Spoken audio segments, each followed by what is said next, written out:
Charles III, sa réponse incroyablement sarcastique à Diana s'inquiétait de l'inexistence de leur vie sexuelle.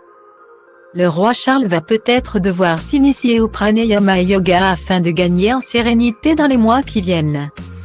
Alors qu'il vient à peine d'accéder au trône, le voilà face à de sérieuses épreuves et elles seront plus corsées que l'ouverture d'un stylo plume.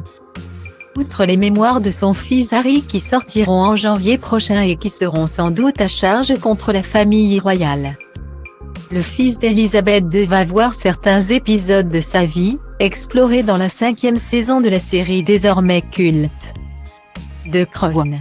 Parmi eux le tampon Gat, la divulgation de ses conversations téléphoniques extrêmement intimes avec sa maîtresse, Camilla Parker Bowles.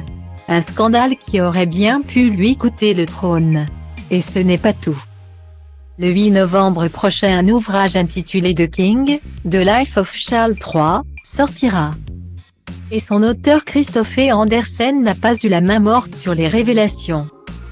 On y découvre notamment les énormes colères d'un homme qui ne sait guère gérer la frustration, ses coups de cœur pour deux célèbres comédiennes, et sa passion déraisonnable pour l'ours en peluche de son enfance. Y est également raconté sa vie de couple avec Diana. Et si l'on savait que le chemin n'avait pas été pavé de roses pour les parents de William et Harry. Les anecdotes racontées par le biographe donnent le vertige.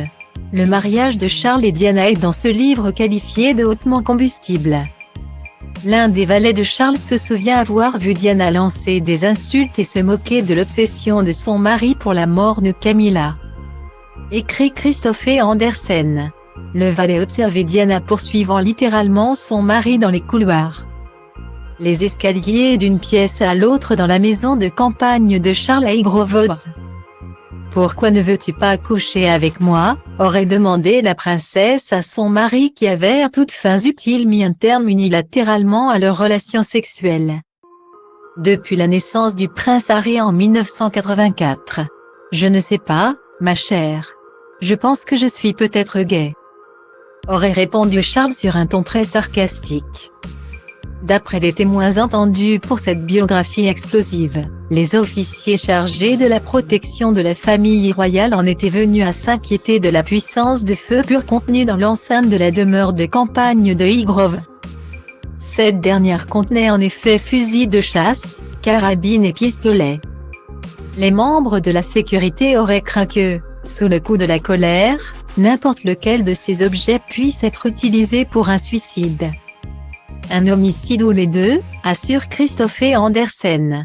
Un épilogue tragique troqué contre un autre.